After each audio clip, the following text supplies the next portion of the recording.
Hello Sébastien, comment ça va? Ça va et toi, Imran? Comment ça va? Ça va très bien. Aujourd'hui, Sébastien, alors qui a été dans le programme avec moi il y a quelques temps déjà. Le but, c'est présentation et qu'il nous fasse un point, un feedback sur ce qu'il a vécu et ce qu'il en a tiré. Déjà, est-ce que tu peux te présenter? Oui, bah, bien sûr. Donc, moi, c'est Sébastien Rouèche, développeur freelance depuis 5 ans, mais j'ai commencé à être dans le domaine depuis 2009. Donc, maintenant, les années passent. Je veux dire, j'ai fait voilà, le monde du dev a changé. Je suis développeur full stack, mais j'ai commencé en tant que développeur Java, back, puis front-end, puis après, voilà, ça a évolué, du DevOps, de tout. Bah, voilà, de toute façon, c'est le monde du dev, il faut qu'on s'adapte à toutes les nouveautés, mais voilà, principalement, mon boulot aujourd'hui, je suis toujours freelance en tant que développeur full stack, front, back, dev. Je, tech lead, dire, j'accompagne des équipes. Avec mon nouveau client, j'ai une casquette d'architecte au sein du projet. Mais voilà à peu près grosso modo mes compétences techniques. J'ai travaillé dans tous les secteurs d'activité, que ce soit le marketing, les banques, les assurances, la sécurité intérieure en Angleterre, la comptabilité actuellement. Donc voilà, vraiment une expérience diverse et variée dans tous les domaines d'activité. J'ai pu mettre à profit mes compétences techniques. Voilà à peu près. Ouais, j'aime bien en fait. Tu as toujours été très modeste, c'est-à-dire tu commences par je suis juste développeur technique, mais en fait, développeur full stack et tout. Et en fait, non, tu as une bonne casquette de tech lead, une bonne casquette d'architecte. Et j'aime bien en fait ta façon de présenter parce que c'est soft, mais oui, tu as super bonne compétence là-dedans et tu es un senior, donc c'est pas Oui, oui. un rigolo. Oui, non, bah, je suis pas rigolo, c'est pas c'est le terme, mais en tout cas, oui, aujourd'hui, c'est vrai que j'ai plus une casquette de mentor au niveau des équipes. Voilà. J'accompagne les équipes, j'essaie de leur transmettre mes compétences, mais j'en apprends toujours aussi auprès d'eux. De toute façon, c'est ça le bon côté de notre métier, c'est qu'on n'arrête jamais d'apprendre et que on évolue toujours. Donc, mais voilà, je trouve que c'est ça qui est cool dans le métier, c'est que je transfère mes compétences et moi j'en apprends énormément d'eux. Je veux dire aussi des nouveaux qui arrivent, des jeunes, je parle comme un vieux aujourd'hui, mais, mais c'est vrai, voilà, Je pense qu'on a un peu tous ce problème-là. ouais, c'est Dans ça, c'est ça. certains On cas. se voit pas vieillir en fait. Ouais, c'est clair. C'est clair, c'est clair. Euh, Qu'est-ce qui a fait, lorsque on a discuté il y a quelque temps de ça, qu'est-ce qui t'a intéressé, enfin, à quel état tu étais et qu'est-ce qui a fait que tu souhaitais te faire accompagner pour ta carrière de freelance? Ah ben, alors, je crois que alors, c'était il y a 2 ans, tout Ouais, début. déjà. Ouais, ça remonte à 2 ans ça. Alors déjà, en fait, je pense que j'étais dans une période un peu trouble où je trouvais plus trop de sens au quotidien à ce que je faisais. Je sentais qu'il fallait que je change quelque chose. Mais surtout, je pense que je sentais que j'avais un plafond de verre dans ma façon d'aborder les choses. C'est-à-dire vraiment en termes de freelance. Voilà. J'étais freelance, j'avais mes clients, tout se déroulait très bien. J'avais des clients, mais j'aimais pas trop cet aspect de me dire, oui, bon, j'ai quitté un CDI parce que j'étais en CDI pendant 10 ans. Et aujourd'hui, j'ai envie d'être libre en tant que freelance et j'avais pas forcément cette sensation de liberté. Et pire encore, bah, j'avais l'impression d'être en CDI avec un client, mais en freelance. Donc en fait, j'avais tous les mauvais côtés du CDI avec les mauvais côtés du freelancing. Et voilà, je sentais que ça allait pas. C'est quelque chose qui me convenait pas. Et je me souviens, tu, je crois que c'est toi qui m'avais envoyé un message. On avait Ouais. discuté comme ça, mais vraiment on discutait voilà, de tout et de rien. Et tu m'avais dit, ouais, mais tu sais, moi, je peux t'accompagner sur ça, je peux t'aider. J'ai cette casquette vraiment de. euh, Alors, j'aime pas le mot commercial parce que moi, je pense pas que c'est commercial, mais moi, je pense plus la casquette plus entrepreneuriale. Et je pense que c'est Ouais. ça vraiment qui me manquait il y a 2 ans en arrière. Au moins, je crois que j'étais toujours dans ce petit côté de gars en CDI, je sais développer.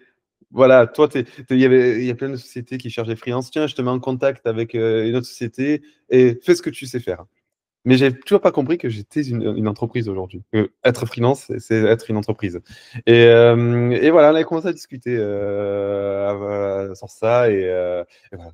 L'histoire a commencé à partir de là. Je sais pas si j'ai peut-être. C'est bon, par rapport à ta question. Ah oui, non, c'était nickel, c'est nickel. Tu as fait la bonne introduction. C'était pas top. Pas de souci. Et donc ensuite, donc, tu rentres dans le programme. Qu'est-ce que tu as retenu? Parce que ça fait quoi? Ça fait quasiment un an que tu es comment dire, en oiseau libre. Qu'est-ce que Oui. tu as retenu? Qu'est-ce que tu appliques? Qu'est-ce qui t'avait fait changer de mindset? Enfin, qu'est-ce que tu as retenu de l'accompagnement? Bah, alors, tu sais, moi, tu me connais, je n'ai pas été comme les autres dans ton programme, j'étais un peu atypique. Ouais, alors, j'ai beaucoup appris de toutes tes techniques d'approche et tout, mais sincèrement, c'est pas ça que je retiendrai le plus, parce que pour moi, je pense, ce qui m'a le plus apporté, c'est surtout nos discussions qu'on a eues. Et je pense que pour moi, ça a vraiment été, j'ai eu une barrière psychologique, un problème psychologique, où, première étape, en fait, je me suis rendu compte que je savais pas me vendre. Et je pense que ça, déjà, c'est une barrière psychologique qu'il faut traverser. Parce que, bah, comme tu dis déjà dès le début, surtout nous, dans la tech, on a du mal à se vendre. On est là, on minimise toujours les choses et on ne sait pas comment se mettre en valeur face aux clients. Ensuite, bon, après, ça c'est plus personnel, mais on a toujours ce petit syndrome de l'imposteur et encore plus quand tu es en freelance, quand tu es isolé dans ton coin. Bah, t'as pas voilà, de retour des uns et des autres, tu es isolé. Et ça, je sais que ça m'a beaucoup apporté avec ton suivi. Il y avait des gens que j'ai rencontrés, se dire, ah, on n'est pas tout seul. Et on a tous le même problème. Et finalement, bah, se rendre compte que, bah, oui, non, mais en fait, gars, c'est pas des syndromes d'imposteur que tu as, c'est juste que tu as les mêmes problèmes que les autres et que tu n'as pas les réponses. Et ça, c'est vrai que je me souviens, on a eu pas mal de discussions à l'époque où des fois, je te posais des questions et tu disais, mais non, mais regarde, tu vois pas mal les choses du bon angle. C'est comme ça, c'est comme ça. Et je pense qu'en fait, le vrai travail, moi, où ça a vraiment changé, c'est cet aspect psychologique des choses où, en fait, tu vois pas les choses comme il faut. C'est du business. Tu n'es plus un gars en CDI qui attend après son patron. Non, tu es freelance aujourd'hui, tu es une entreprise, c'est une relation de travail que tu as de business de gars. Et il n'y a pas, je veux dire, pas qu'il n'y a pas de sentiment, mais voilà, c'est un win-win. Le gars, il vient, il t'engage. Toi, tu gagnes de l'argent, tu offres un service, il est content, bah, tant mieux. Demain, ça s'arrête, ça reprendra dans 6 mois. Ah ben, ça reprendra 6 mois, ça reprendra dans 2 ans, 3 ans, ça reprendra dans 2 ans, 3 ans. Mais tu es une entreprise et en tant qu'entreprise, il faut que tu t'imagines comme un patron chef d'entreprise, voir la stabilité de ton entreprise dans le long terme. Voilà, comment tu vas piloter tout ça et comment tu vas faire briller ton entreprise bah, au milieu de cet océan de freelance, je veux dire, et il faut que tu tires ton épingle du jeu, quoi. Donc ça, c'était, je pense, la première étape qu'on a eu tous les deux. C'est marrant parce que souvent, quand j'accompagne des seniors, c'est le premier point qu'ils remarquent. C'est un peu comme ce que tu viens de dire. C'est en fait, oui, il y a la technique, la prospection, tout ça, ok, très bien. Mais ce qui m'a le plus changé, c'est le fait de changer de mindset C'est ça. vis-à-vis de comment je dois gérer ma carrière. Mais ça, il y a énormément de seniors qui me disent exactement la même chose. Je réfléchissais comme ça, mais en fait, je vois bien que je pouvais réfléchir différemment et avoir une possibilité que je n'avais pas jusqu'à présent. Oui, Et ça, souvent, ça revient. ouais, mais parce que je pense qu'en fait, le problème qu'on a, nous, moi, il m'a fallu 10 ans, 11 ans avant de passer en tant que freelance.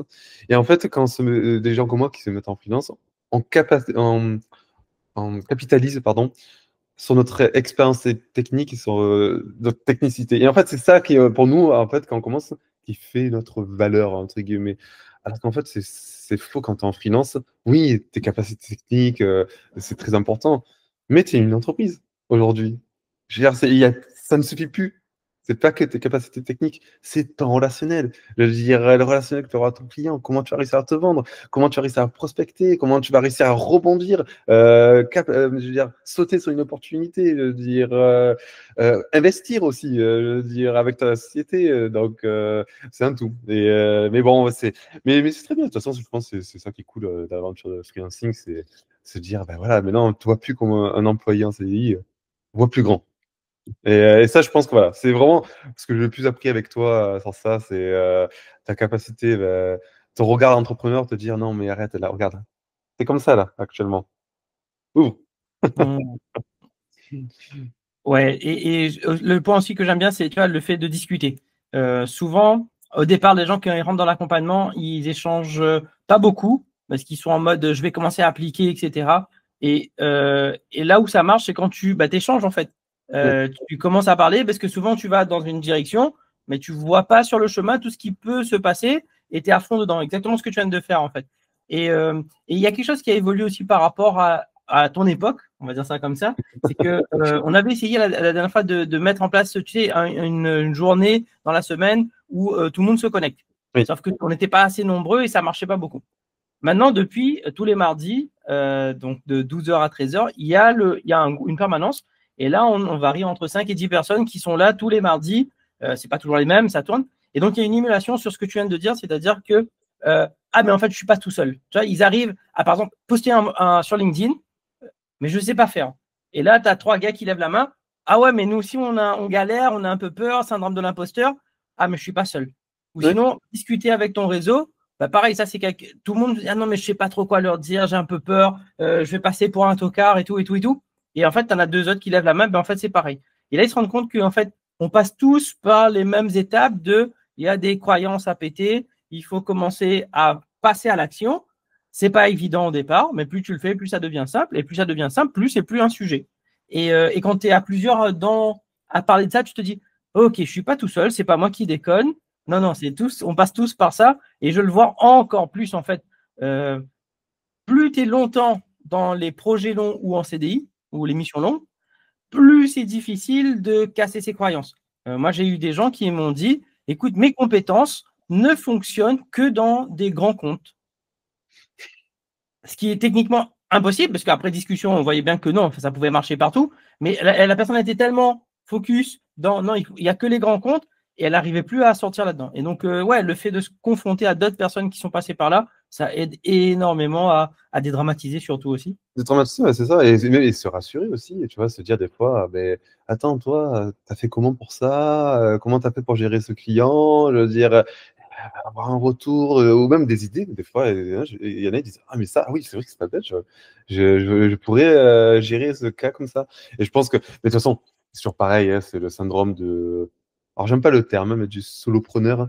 Ouais. Le terme, j'aime pas trop, c'est très marketeux. Mais c'est ça, mais c'est vrai, c'est cette solitude où en fait, t'as plus de feedback, t'as plus rien et t'as besoin d'être accompagné. Tout seul, tu peux y arriver, mais quand tu es accompagné à plusieurs, c'est beaucoup plus simple parce que tu es rassuré, tu perds pas de temps. Tu perds pas de temps, tu avances et tu fais beaucoup moins d'erreurs. Et c'est les erreurs qui coûtent le plus cher, malheureusement. Ouais, qui font perdre un paquet de temps et un paquet d'argent. Mais ce que tu disais aussi là, c'est intéressant, c'est que en fait, quand tu es freelance en mission longue, tu as des feedbacks, mais de gens qui sont comme toi. Oui, mais tu as surtout le feedback. Tu vois, par exemple, j'ai une Non, mission. pas technique, je ne parle pas technique, mais si par exemple tu parles avec un autre freelance, ah ouais, mais le marché est tendu. Tu as un autre qui Ah, va parler, ah ouais, le marché est tendu. Ah, d'accord. mais j'ai un pote à moi, le budget s'est arrêté, donc il a perdu. Donc toi, tu restes dans ce truc-là. Ces gens-là, ils sont dans des grands comptes, ils sont par des intermédiaires, des ESN. Donc tu restes dans cet environnement-là, C'est et ça. donc tu es alimenté par les mêmes datas qui sont toujours les mêmes. Et tu oublies de voir, en fait, ben, potentiellement, il y a plein de choses que tu peux faire à côté. Et ben, tant que tu essayes pas, tu peux pas savoir, en fait. Non, mais tout à fait, tout à fait, tout à fait. Et puis, moi, je sais qu'avec toi aussi, on a parlé d'un marché. Pour moi, bah, j'étais vraiment, comme tu dis, hein, c'était les grands comptes qui viennent te contacter. En plus, l'avantage des grands comptes, tu te dis, ah, ils ont de l'argent, donc ça va, ils vont payer, il n'y a pas de problème. C'est rassurant de te dire, là, ce côté-là. En fait, moi, je me rends compte, j'ai eu des petits clients aussi. C'est toujours bien passé, ils ont bien payé, il n'y a pas de problème. Non, je pense que ouais, c'est vraiment se dire, allez, voilà, je dis toujours pareil, ce blocage mental, psychologique, sortir de là, se dire non, en fait, voilà, t'as tes croyances, mais en fait, le monde est beaucoup plus grand que ça. Il y a d'autres clients, il n'y a pas que les grands comptes, il y a des startups qui ont peut-être levé des millions aussi, qui ont besoin de gens, des sociétés, petites sociétés qui aussi ont de l'argent et qui ont besoin de faire entretenir leurs produits.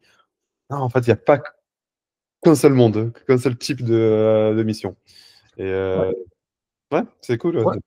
Je crois que tu m'avais parlé aussi à un moment donné des challenges techniques, c'est-à-dire que quand tu restes dans la même mission, au bout d'un moment, tu as vite fait le tour et ça devient un peu barbant, ennuyant et que bah, tu peux arrêter de progresser si toi-même tu fais pas l'effort d'apporter des choses nouvelles ou de packager différemment, etc.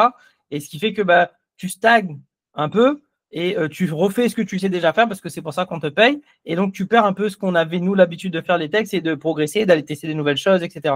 Mais ça, je pense que de toute façon, c'est un problème que tout le monde rencontre et que déjà tu rencontres dans le CDI. Cette bulle de sécurité où tu dis ça, je sais faire. Ça, c'est bon, ça, je sais faire. On ne dira rien sur ça et on me payera pour ça. Et c'est pour ça que beaucoup de monde a des difficultés. Moi, le premier, hein, j'ai eu énormément de difficultés à quitter mon premier CDI, genre mon dernier CDI, pardon, parce que tu as ce petit côté rassurant où tu te dis, bon, bah là, je risque rien et il faut sortir de ça. Mais techniquement, en fait, finalement, on s'enferme. Et même si, sincèrement, aujourd'hui, ce que je fais, je le faisais déjà il y a 2 ans, 3 ans, ça n'a pas trop changé. Mais c'est quand même. Déjà, faut pas avoir peur de sortir. Mais c'est toujours simple de le dire après coup, hein. C'est genre le problème, hein. Mais je pense, moi, pour moi, c'est vrai que aujourd'hui, je fuis de plus en plus cette bulle de sécurité parce que je sais que c'est elle qui me met en danger, en fait. Je veux dire, j'ai des clients, ça a duré 2 ans, 3 ans, et franchement, ça s'est très bien passé. Mais après, quand on revient sur le marché, ben, on s'est un peu enfermé, on s'est coupé du marché, et c'est ça qui fait peur. Alors que quand on est toujours fait du marché, là j'ai un client, ça fait 1 an que je suis avec eux, et un autre, ça fait 2 ans, mais je suis toujours à l'affût du marché. Donc voilà, déjà c'est rassurant. Là, te dire, je sais ce qu'il y a, on me propose des choses, je peux pas. Mais voilà, toujours être là, se dire, ne pas dépendre d'un seul client, te dire, oui, non, il y a plein de clients, si lui ça se termine, c'est pas grave. Ça recommencera plus tard, tu auras un autre à côté et ça te met en position de force aussi face à tous ces clients-là. Donc, mais je comprends, c'est pas simple à mettre en œuvre. Et il faut aussi avoir quand même, je pense, un état d'esprit, aimer le contact aussi, je pense. Je pense qu'il y a ça aussi. Et c'est vrai que encore une fois, nous les devs, c'est un problème hein, pour ça. Mais aimer le contact, s'intéresser aux autres, avoir de l'empathie, parler avec eux, se mettre à la place du client. Ne pas hésiter de faire des déjeuners. Moi, je sais que j'invite beaucoup de mes clients à déjeuner, resto, juste pour maintenir le contact. D'autres personnes avec qui j'ai pas travaillé depuis 3 ans, allez, une fois tous les 6 mois, je les appelle, viens, on va se faire un petit déj et tout. Et voilà, mais cet esprit commercial quoi, qu'il faut arriver à développer, en fait, tout simplement. Ouais, bah, en fait, c'est juste ça, en fait, alimenter ton réseau. Parce que souvent, les gens, ils vont voir leur réseau lorsqu'ils sont dans le besoin, tu vois. Et avant ça, bah, aucune nouvelle. Et donc, tu les contactes juste pour dire, écoute, je galère, j'ai besoin d'une mission, est-ce que tu es là? Ouais, mais ça, non, les gens, ils sont pas dupes, en fait. Ils voient bien que tout ce temps-là, tu n'avais pas besoin d'eux, donc tu n'avais aucun contact. Et quand tu as besoin d'eux, tout d'un coup, tu les contactes. Et ça, c'est pas ouf, parce que tout le monde fait ça. Et les gens, ils sont pas. Enfin, ils voient bien, en fait. Ils savent jauger que tu es plutôt un preneur plutôt qu'un donneur. Exactement. Et ce que tu fais là, tu vois, c'est d'alimenter, c'est de discuter, c'est de garder contact. En fait, on n'a pas idée des opportunités qui peuvent débarquer comme ça parce qu'on est tombé pile au bon moment, parce qu'on a parlé avec la bonne personne, ou parce qu'elle, elle rencontre quelqu'un qui a un besoin et que toi, bah, tu as déjeuné avec elle la veille, elle se dit, ah, mais je connais quelqu'un, etc. Et ça, c'est juste apporter de la valeur dans son réseau. Et c'est pas juste en extraire, en extraire, en extraire.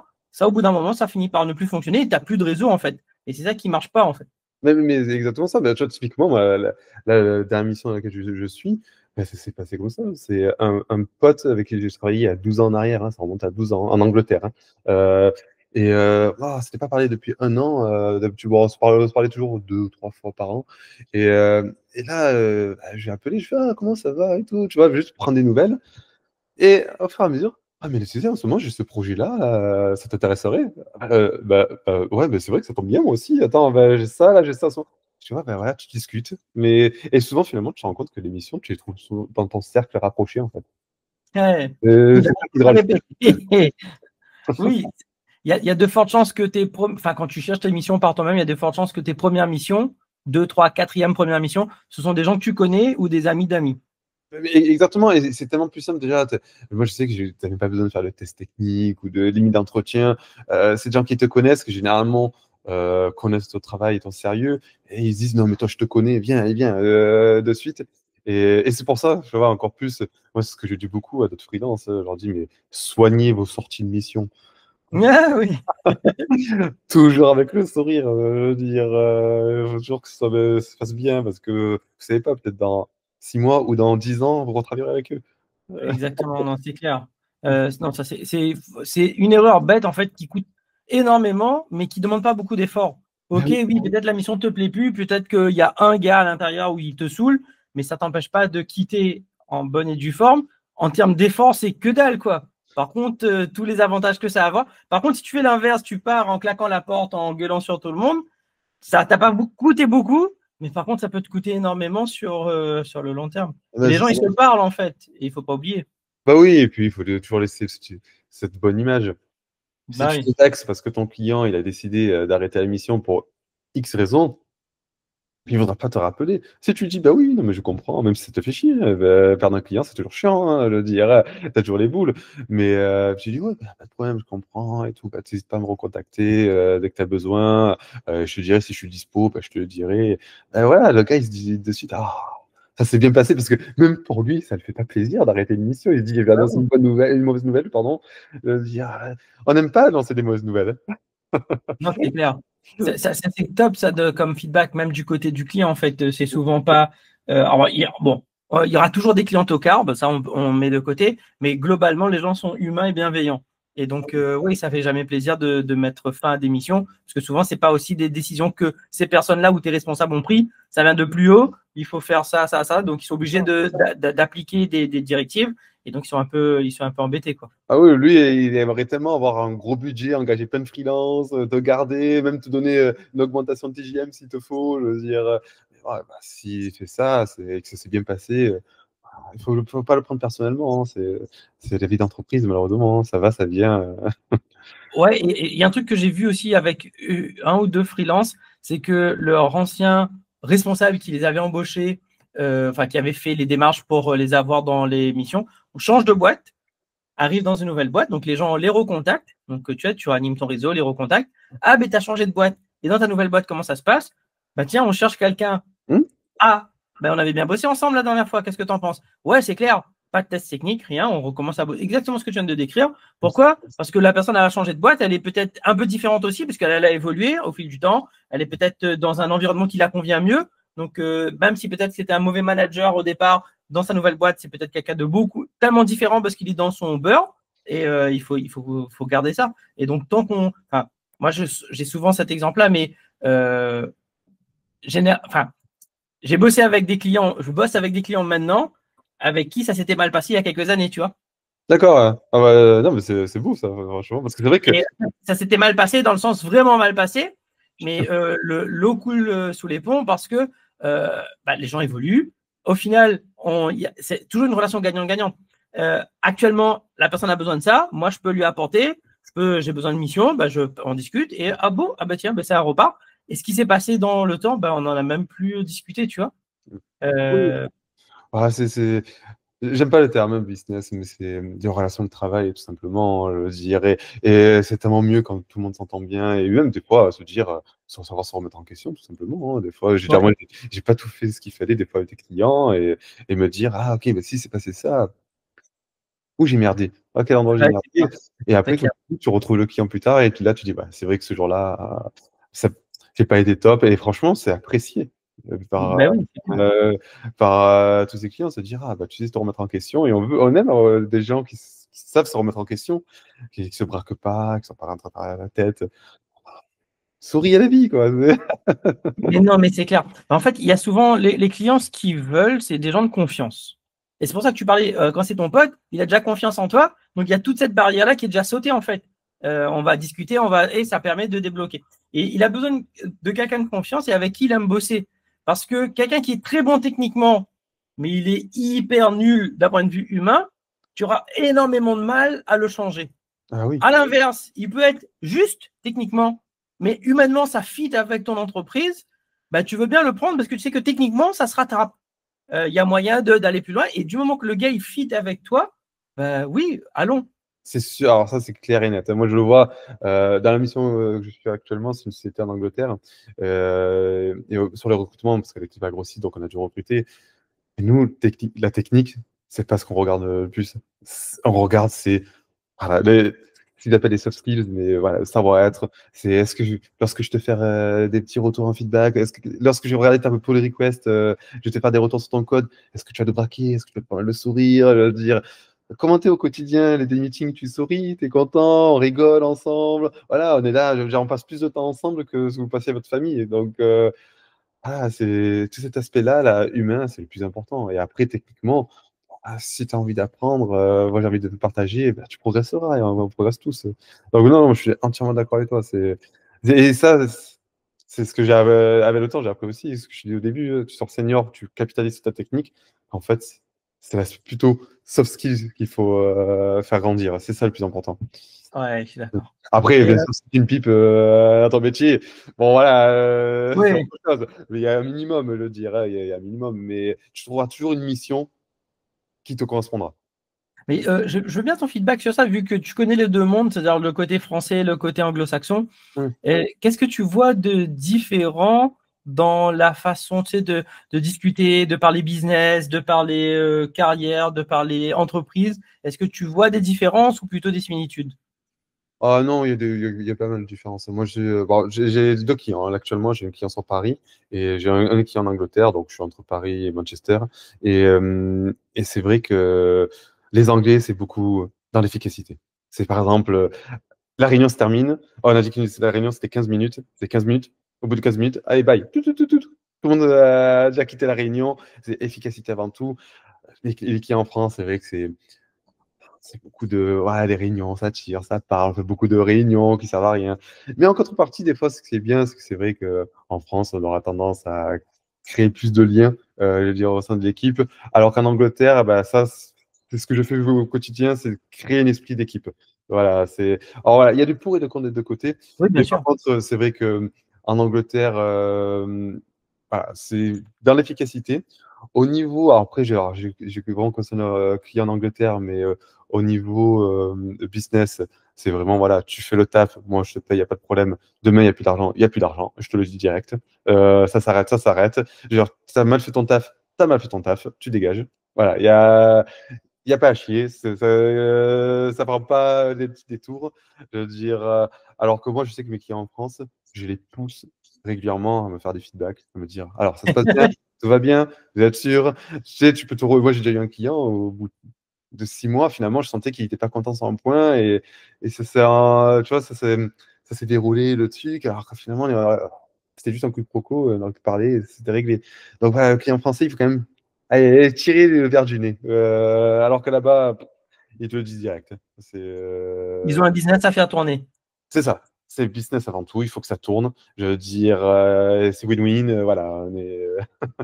Donc voilà, donc ça, les deux côtés sont bien. Voilà. C'est- Après, ça Ok. dépend de ce que tu recherches. Ouais, je comprends, je comprends. Non, c'est toujours intéressant parce que j'ai souvent des freelances qui me posent la question, ouais, moi je cherche en France, mais j'aimerais bien aussi travailler à l'étranger. Est-ce que ce sera plus facile? Est-ce que ce sera plus compliqué? Etc. Parce qu'ils veulent augmenter un peu, tu sais, la surface de voir un peu comment ça bosse un peu partout. Et donc, je comprends, hein, moi, si j'avais l'occasion, j'aurais fait aussi pareil. Euh, et donc, ils me demandent, ouais, mais en France, j'ai l'impression que dès que quand tu viens parler avec les gens, ils sont tout de suite braqués, ils sont tout de suite sur la défensive. Et dans le monde anglo-saxon, bah, il y a un feeling qui est beaucoup plus facile, mais par contre, il faut aller à l'essentiel. Tu peux pas commencer à enrober pour essayer d'amener. Non, ouais, je veux bien parler avec toi, mais de quoi tu veux parler? Mais ça, mais, et l'exemple typique que je peux te donner, c'est, tu vois, moi, le matin, j'arrive, je fais, alors les gars, comment ça va? Vous avez passé une bonne journée, un bon week-end? Bon, ils te répondent par politesse, mais on n'est pas là pour ça. D'accord, ok. Tu Donc, vois, on est là pour ok. travailler, il y a tel sujet à traiter, tel sujet à traiter. Je dirais, et franchement, moi, sincèrement, finalement, j'aime bien, hein, parce que moi, c'est sensation de perdre ton temps, hein. Surtout que ton temps, c'est de l'argent, donc allez, on avance. Ouais, ok, ok, ok, c'est cool ça. C'est cool comme feedback. Est-ce que, petite question pour toi, est-ce que le Sébastien d'il y a 2 ans, s'il voit ce que tu as accompli là ces 2 dernières années, qu'est-ce qu'il se dirait? Ah non, moi, je, je te dire, déjà, le Sébastien a 5 ans, il pourrait même pas imaginer où j'en suis aujourd'hui. Ah, d'accord.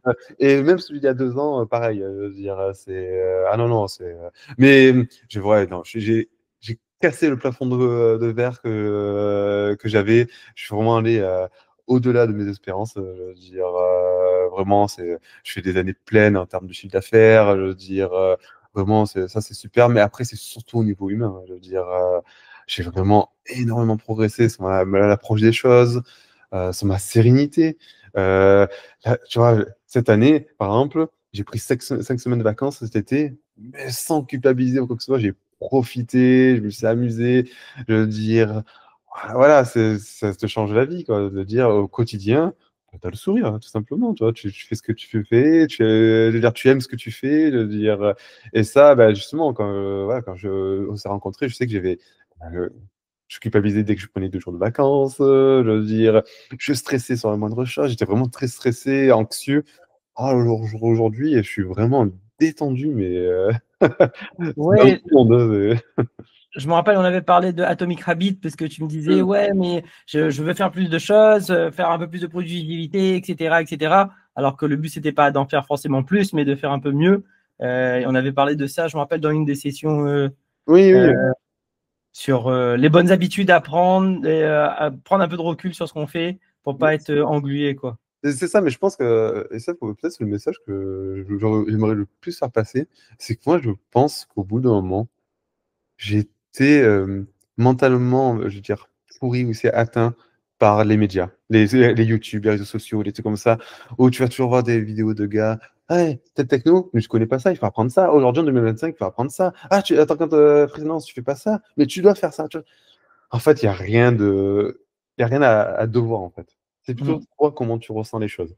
Et je pense que il y a une pression quand même aujourd'hui par rapport au métier de freelance, une pression économique aussi, une Mm. pression du marché je pense, qui est contre-productif. Et quand on s'affranchit de ça et qu'on se dit, attends, bah, il faut que je fasse rien, il faut que déjà peut-être, allez, je trouve une mission pour mettre de l'argent de côté et gagner en sérénité. Et dès que j'ai cette sérénité-là, maintenant, comment je peux faire pour mieux vivre mon Mm. quotidien? Voilà, et ça, c'est le plus important. Je pense, et je sais qu'on avait beaucoup travaillé sur ça tous les deux, où se dire, mais tu sais, on avait beaucoup travaillé au début, se dire, mais fais-toi une liste tous les jours, mais c'est quoi tes points forts? C'est quoi tes points Mm. faibles? Dire, mais lis-les tous les jours, relis tout ça tous les jours. C'est quoi tes objectifs? Relis-les, mais peut-être tes objectifs aujourd'hui, c'est celle-là, mais demain, ce sera plus celle-là. Ça change, mais c'est pas grave. Il n'y a pas de jugement, avance. C'est pas grave. C'est quoi tes objectifs? Où tu vas aller? Où tu ne veux pas aller? C'est quoi la vie que tu veux avoir? Moi, la vie que je voulais avoir il y a 2 ans, ben, je suis sûr, c'est plus la même aujourd'hui. Mais c'est pas grave, mais au moins, ça te donne un cap. Un Ouais. cap et ça t'amène une certaine sérénité. Et en fait, c'est d'avoir cette rigueur de tous les jours se dire, OK, ben, je vais relire ça et je vais compléter, je vais modifier. Moi, j'avais écrit peut-être une quinzaine de pages, mais vraiment, même avec des photos de par le passé, ce que j'avais kiffé, de ce que je voulais faire demain, je veux dire vraiment ma vision des choses et tout. Et en fait, dès que tu as ce cap, bah, tout devient plus simple en fait, parce que tu te dis, non, mais il y a des choses où tu te dis que tu te prends la tête, en fait, que ça sert à rien. Et d'autres choses, tu te dis, non, mais ça, là, il faut que je me prenne la tête pour ça. Mais pour des bonnes choses. Et en fait, ça te libère sur plein de problématiques. Mais Ouais, c'est la technique du mood board, c'est-à-dire que mm, tu rassembles des souvenirs, des images, des photos de choses qui t'en font kiffer pour que déjà ça te redonne de l'énergie lorsque tu en as besoin. Et aussi, ça te dit, OK, sur quoi je mets de la valeur aujourd'hui et vers quoi qu'est-ce que je veux construire? Parce que si tu construis rien, c'est les autres qui construisent avec toi ou sur toi. Parce que tu laisses du vide et ça, la vie n'aime pas trop ça. Donc, le but, c'est de dire, OK, moi, voilà ce que je veux construire. Et chaque jour, je fais un petit pas. Parfois, je ne peux pas faire de pas parce que je suis pas bien, fatigué. Bah, c'est pas grave, mais demain, je reprends. Et brique par brique, ça finit par y arriver, quoi. c'est ça, et ça t'apprend aussi à être beaucoup plus tolérant envers toi-même. Tu vois, il y a des jours, oh, t'es pas au top, ben, c'est pas grave. Je dis, il y a des jours, moi, il y a des jours, j'ai codé, mais il y a quoi, il y a 2 mois, c'était mais horrible ce que j'ai codé. Ben, c'est pas grave, c'est comme ça arrive. Et il y a des jours où je suis en feu. Voilà, il y a des jours où je gère mal mon équipe, et des jours où je gère très bien.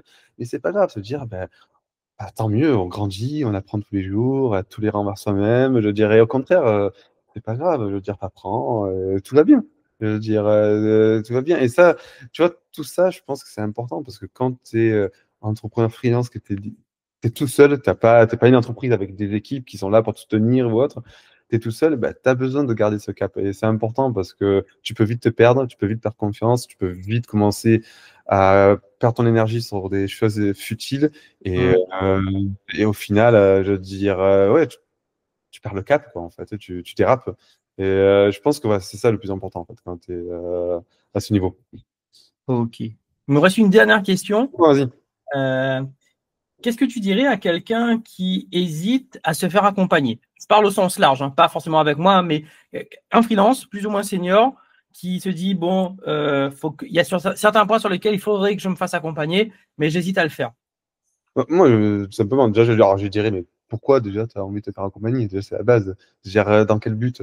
Pose-toi la question et ensuite, moi, suivant ce qui te répond, la personne, je lui dirais, mais ouais, tu as besoin d'un soutien, ce côté-là. Tu sens que c'est vraiment un soutien dont tu as besoin, parce que c'est ça l'accompagnement finalement, hein. C'est juste un soutien de réponses que tu n'as pas, et tu te dis, bon, bah, peut-être que tu vois, là, je vais payer quelqu'un pour gagner du temps à ce niveau-là. Mm.